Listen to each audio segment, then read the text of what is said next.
Olá!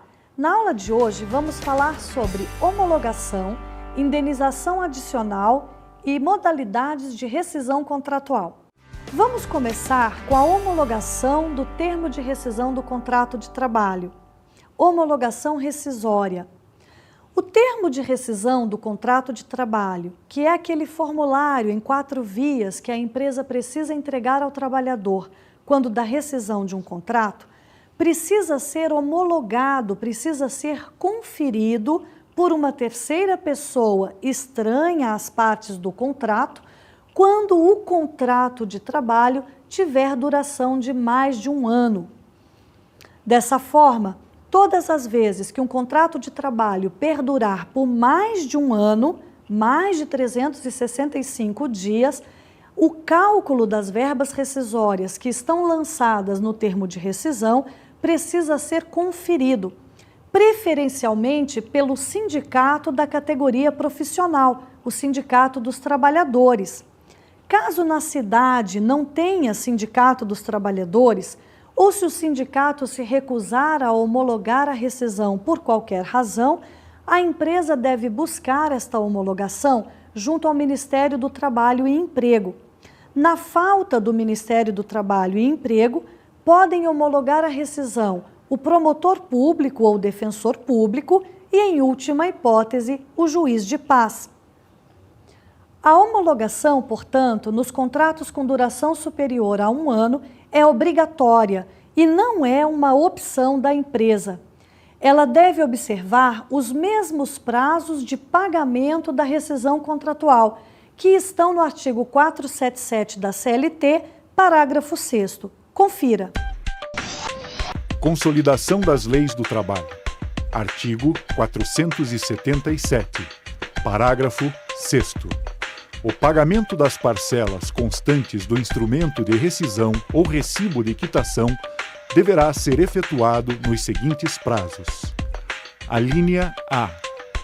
Até o primeiro dia útil imediato ao término do contrato, ou alínea B. Até o 10º dia, contado da data da notificação da demissão, quando da ausência do aviso prévio, indenização do mesmo ou dispensa de seu cumprimento. Dessa forma, ao despedir um trabalhador, ou vendo que o mesmo pediu a sua demissão, a empresa deve providenciar o agendamento da homologação, qualquer que seja a forma de rescisão contratual, desde que o contrato tenha perdurado por mais de 1 ano. Deve, portanto, telefonar junto ao sindicato ou ao Ministério do Trabalho, promotor ou juiz de paz, e agendar a data em que vai ser conferida a rescisão contratual. Veja agora sobre o comparecimento das partes. Na data agendada, seja junto ao sindicato ou qualquer outro órgão homologador, devem estar presentes de forma obrigatória a empresa e o trabalhador. A empresa, o empregador, pode ser representado por um preposto. Chamamos de preposto a pessoa indicada que vai representar os interesses da empresa. Nesse caso, o preposto deve levar consigo, além de documentos pessoais como RG e CPF, uma carta de preposição, que é uma carta simples efetuada pela empresa, onde esta vai apresentar este preposto, dando a ele poderes para agir na homologação. Já o trabalhador não pode ser representado assim tão facilmente por terceira pessoa. Se por um lado a empresa pode nomear um representante com uma simples carta de preposição, sem reconhecer firma em cartório, sem que seja procuração nem nada do tipo, o empregado já não pode fazer o mesmo. Ele só pode ser representado por alguém se este alguém tiver procuração específica, com firma reconhecida em cartório e com poderes específicos para receber dinheiro e dar quitação às verbas rescisórias.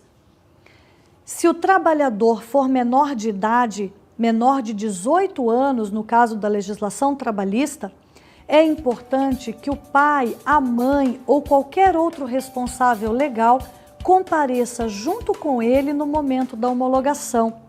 Isto porque o pai, a mãe ou o responsável legal do menor de 18 anos deve assinar junto com o filho ou com o adolescente os documentos referentes à admissão e à rescisão contratual.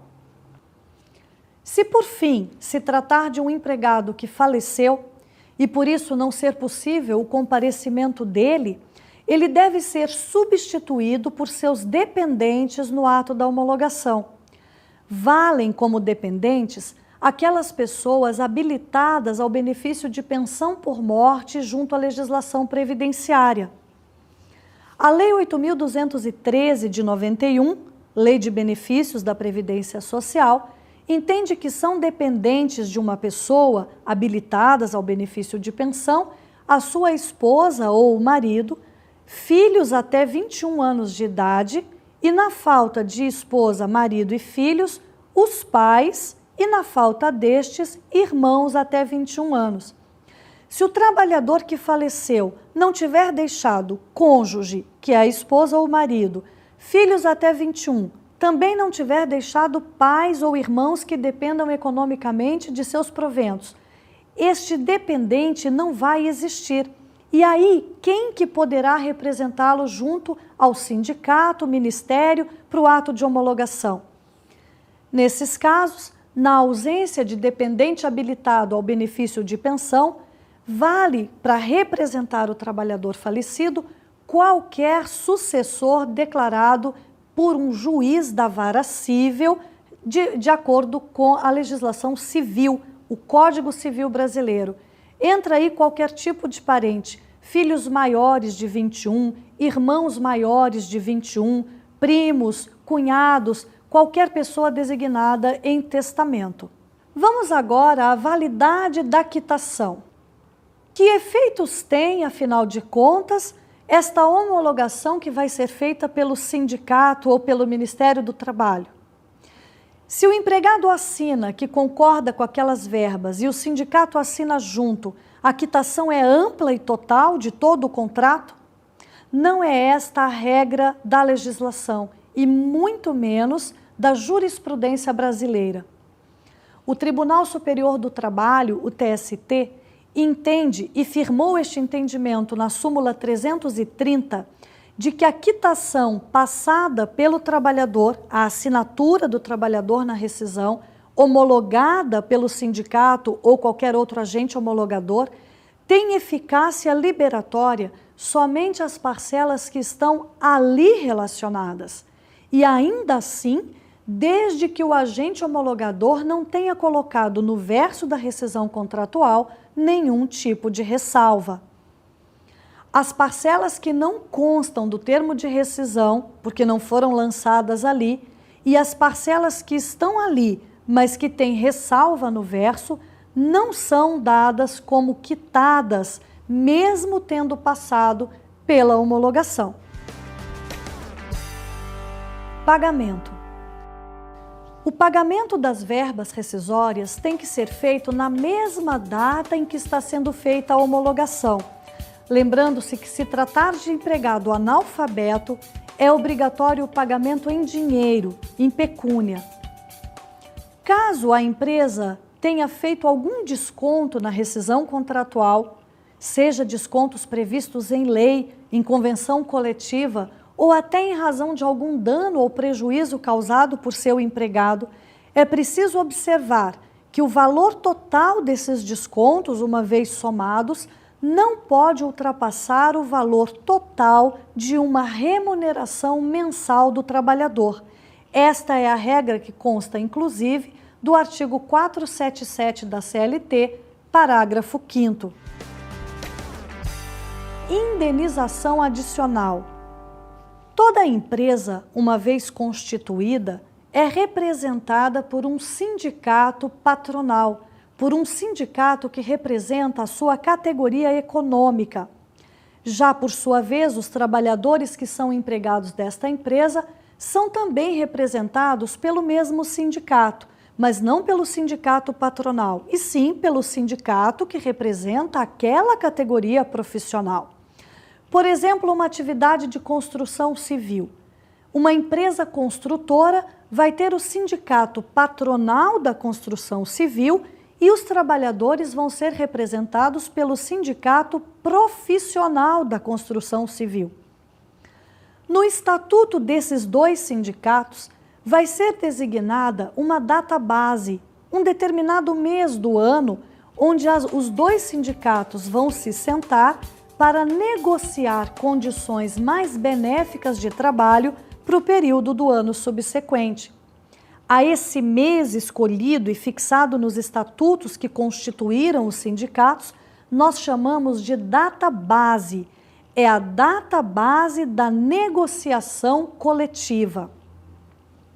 Determina a legislação, Lei 7.238 de 84, artigo 9º, que todo trabalhador que for demitido, dispensado, sem justa causa, no período de 30 dias que antecede essa data base, este mês, portanto, determinado pelos sindicatos, terá direito a uma indenização extra, a uma indenização adicional às demais verbas rescisórias a que possua direito.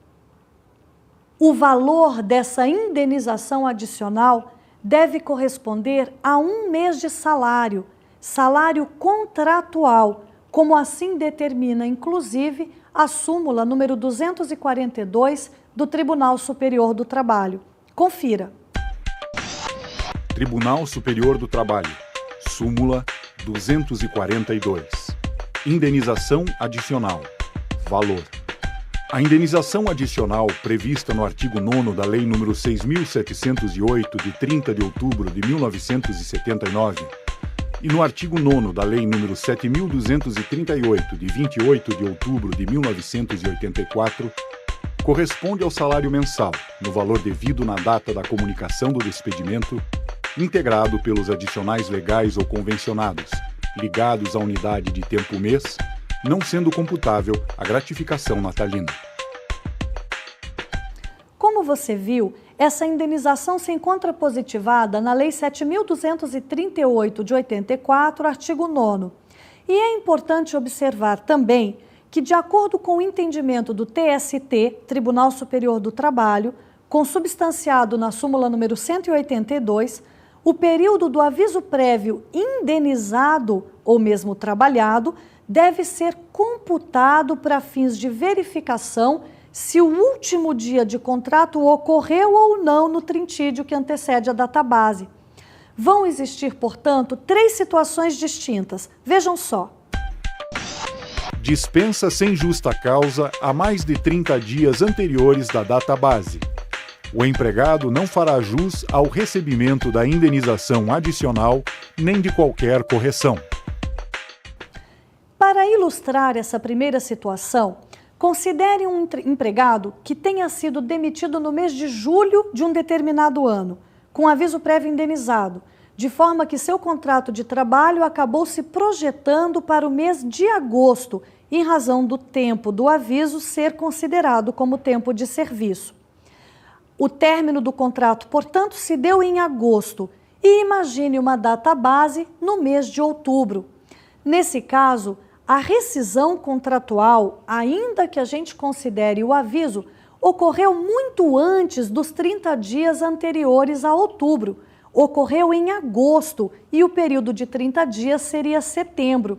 Nesse caso, o trabalhador não vai ter direito à indenização adicional, menos ainda ao reajuste que vai ser concedido nos salários na competência de outubro, que é a sua data base. Veja a segunda possibilidade que pode ocorrer. Dispensa sem justa causa dentro do período de 30 dias imediatamente anteriores da data base.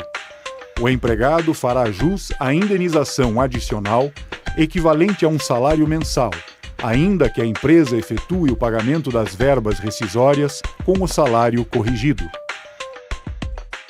Nessa segunda hipótese, e utilizando o mesmo exemplo que acabamos de mencionar na hipótese anterior, seria o caso da data base ser outubro, mas a rescisão contratual, a data de dispensa, ter sido em agosto, com aviso prévio indenizado.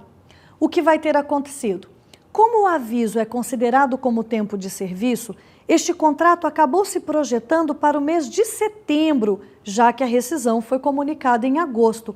Setembro é exatamente o período de 30 dias que antecede outubro, mês considerado data base. Nesta hipótese, o trabalhador vai receber um salário a mais em suas verbas rescisórias, com a denominação de indenização adicional, e vai receber esta verba mesmo que a empresa resolva pagar as verbas rescisórias com o salário já corrigido em outubro daquele mesmo ano.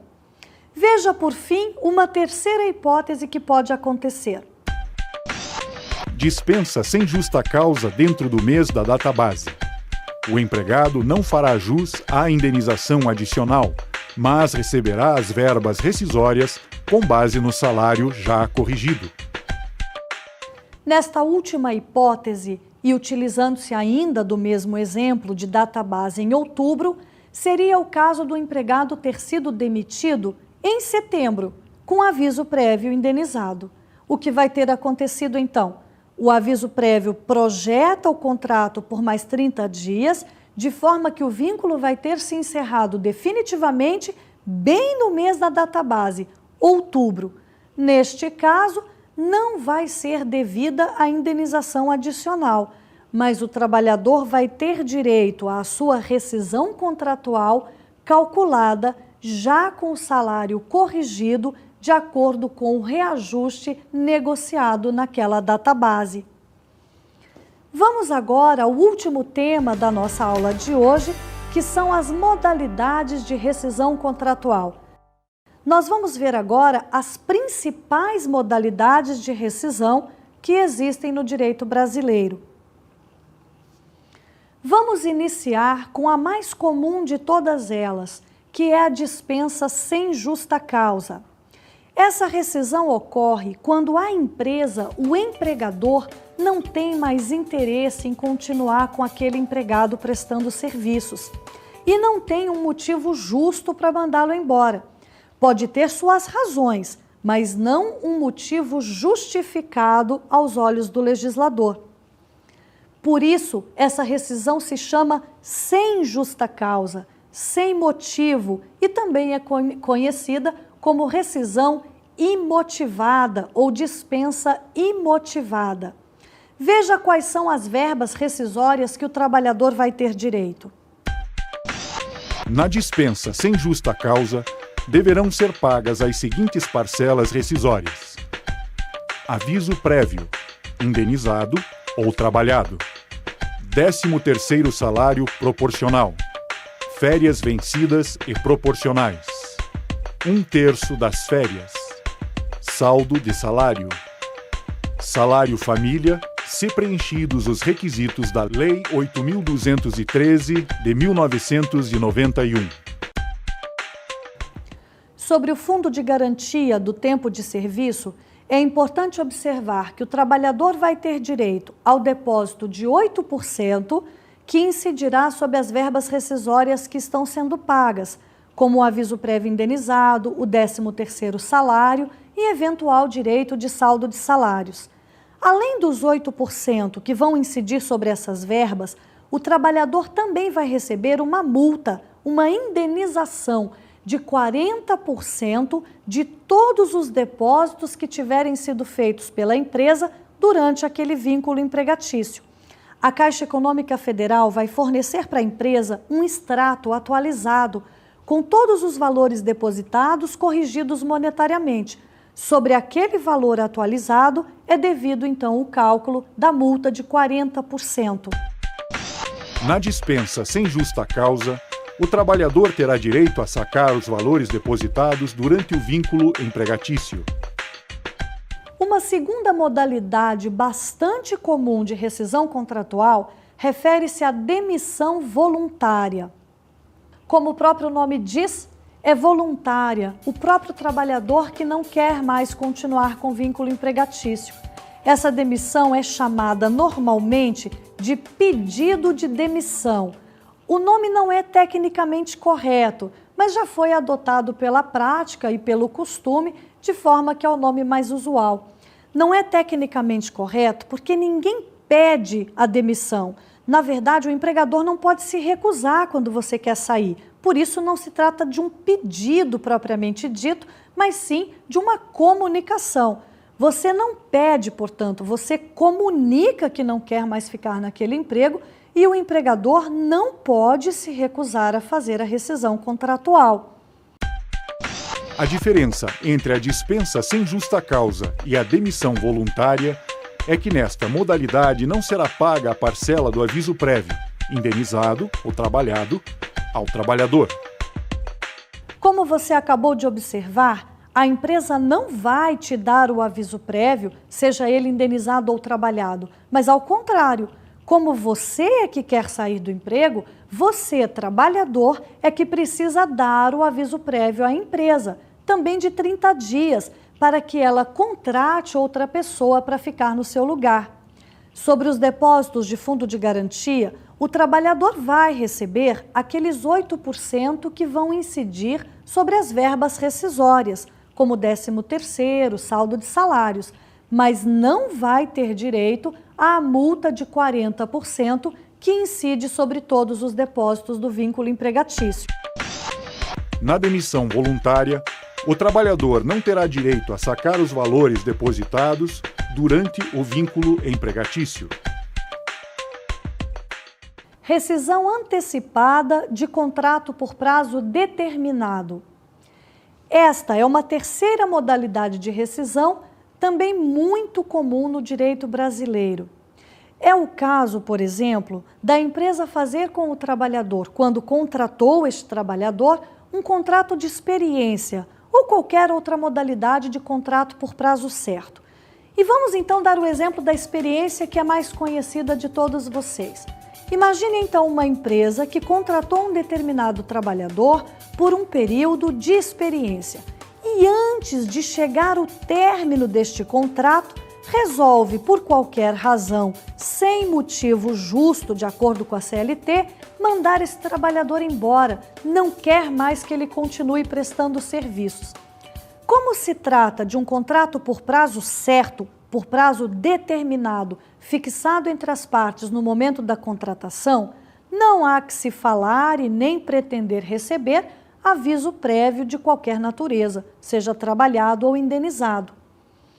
Nesses casos, a CLT tem uma determinação específica, que está no artigo 479, e que dispõe o seguinte: demitiu antes do prazo combinado, a empresa vai pagar ao trabalhador, em título de indenização, metade dos dias que faltam para terminar este contrato. Veja o exemplo.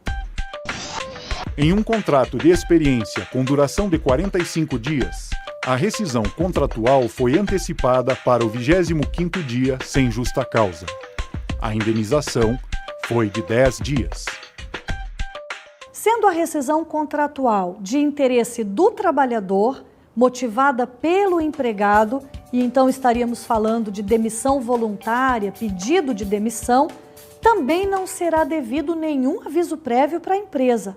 Já neste caso, a CLT tem outro artigo, que é o 480, que dispõe o seguinte: a empresa vai poder descontar do trabalhador, na rescisão contratual, na parte destinada a descontos, o prejuízo que ele causou à empresa com o pedido de demissão. Mas o total desses prejuízos tem que ser limitado ao valor de metade dos dias que faltam para terminar o referido contrato. As verbas rescisórias devidas, quando da rescisão antecipada de um contrato a prazo, variam conforme o tipo e o interesse de quem quer sair da empresa.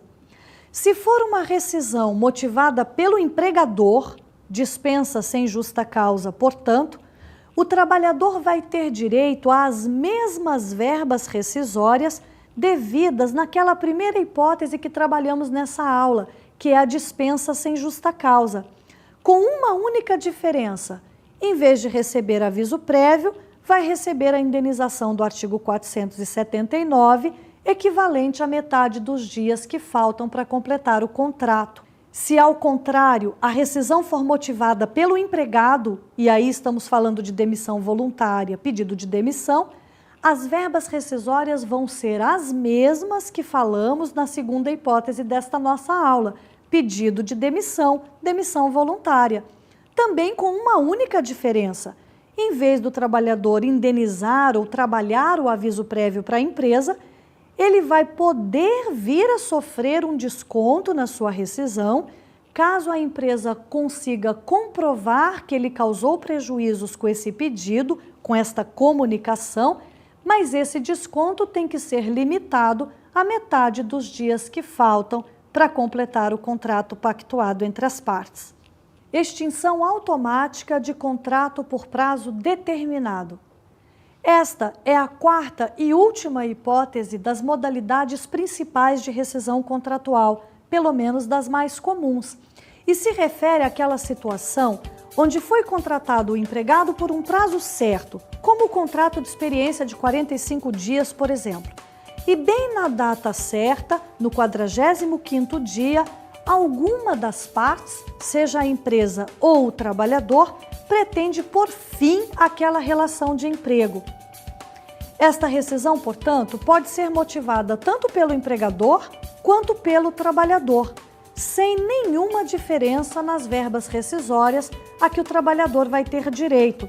O interesse, portanto, pode ser de qualquer das partes, mas é importante lembrar que se é a empresa que está querendo colocar fim àquela relação empregatícia e caso esse contrato termine bem num dia de domingo, num feriado ou em qualquer outro dia em que não haja expediente na empresa, é preciso que ela se lembre de comunicar o trabalhador no dia anterior, porque se deixar passar e porventura ele venha a bater o ponto no dia posterior ao vencimento do contrato, já não há mais que se falar em contrato por prazo certo, e esse contrato vai ter se transformado automaticamente em contrato por prazo indeterminado.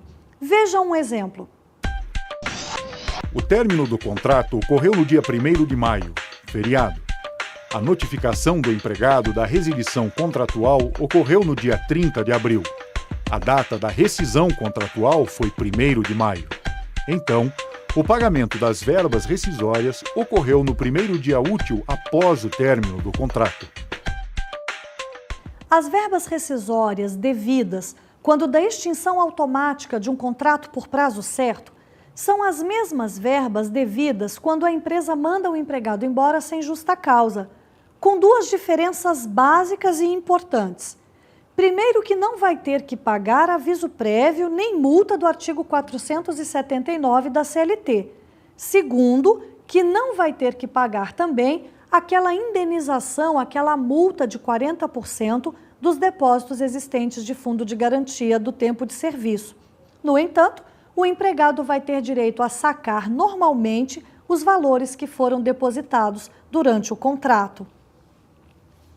Estas eram as principais modalidades de rescisão, as mais comuns, que acontecem todos os dias nas empresas. Nós vamos ver agora uma rescisão contratual que acontece também, não é muito comum, mas tem um tratamento diferenciado que merece o nosso comentário. Trata-se da rescisão que acontece quando do falecimento do trabalhador, o falecimento do empregado. Neste caso, como o empregado morreu, não tem como ele próprio ir receber as verbas rescisórias. Por tal razão, a empresa só deve pagar esse dinheiro, este valor, a um dependente habilitado ao benefício de pensão por morte, junto ao INSS, ou, em sua falta, a um sucessor declarado por um juiz da vara cível.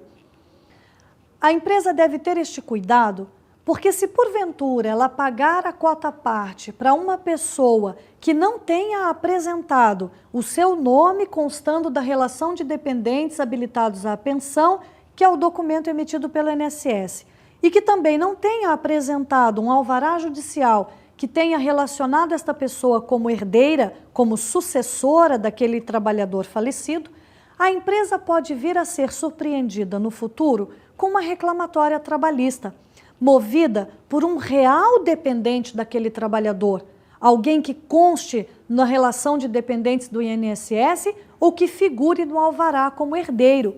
E a empresa, já que não verificou essa documentação quando efetuou aquele pagamento, não vai poder usar nenhum argumento de defesa e vai ter que pagar novamente a quota à parte àquela pessoa que está solicitando agora em juízo. É importante observar também que se um dos herdeiros ou um dos dependentes nomeados pelo INSS for menor de 18 anos, a empresa não vai poder pagar para ele a sua quota à parte. Esse dinheiro vai ter que ficar depositado numa caderneta de poupança e a Caixa Econômica Federal tem contas específicas para essa finalidade. O dinheiro fica bloqueado ali, portanto, em caderneta de poupança, até que esse dependente, esse sucessor, complete a idade de 18 anos. É claro que o pai ou a mãe, ou até mesmo o responsável legal que está cuidando dele, pode vir a sacar esse valor mediante autorização judicial. Somente nesta hipótese. Caso contrário, os valores vão permanecer depositados até que ele complete a idade legal para o saque, que é de 18 anos. As verbas rescisórias devidas à família do trabalhador falecido são as mesmas verbas devidas quando da extinção de um contrato de experiência ou de qualquer contrato por prazo determinado. Não há, portanto, pagamento de aviso prévio e não há o pagamento da multa de 40% do fundo de garantia. Também é importante mencionar que a empresa não é obrigada a pagar as despesas de funeral, a não ser que conste alguma obrigação a respeito no acordo coletivo ou convenção coletiva de trabalho firmada com o sindicato da categoria profissional. Em caso de falecimento do trabalhador, o saque dos valores depositados durante o vínculo empregatício será autorizado pela Caixa Econômica Federal, efetuando o pagamento em partes iguais para todos os dependentes habilitados ou sucessores da lei civil. Confira agora um depoimento interessante sobre homologação rescisória, um dos temas da nossa aula de hoje. Embora a lei obrigue que apenas os trabalhadores com mais de um ano de emprego se sujeitem à homologação no sindicato profissional, já existem convenções coletivas de trabalho nas quais há cláusula prevendo a obrigação de homologação perante o sindicato para empregados com menos de um ano de emprego. Em relação às parcelas e aos valores que foram discriminados no termo de rescisão contratual, o efeito é liberatório. Em relação às parcelas que não foram discriminadas, subsiste o direito do trabalhador postular junto ao judiciário estas parcelas ou reflexo destas parcelas. Como vocês viram nesta nossa aula, é importante que a empresa esteja atenta às regras existentes na CLT sobre a homologação da rescisão contratual, para que não venha a ter aborrecimentos com uma eventual fiscalização por parte do Ministério do Trabalho e Emprego. Também é importante que cuide do pagamento ou do eventual direito do trabalhador a receber a indenização adicional, devida quando dispensado no trintídio que antecede a database. Vimos, por fim, as principais modalidades de rescisão e a rescisão devida quando o trabalhador chega a óbito, quando acontece o seu falecimento. Por fim, vimos os direitos devidos em cada verba rescisória.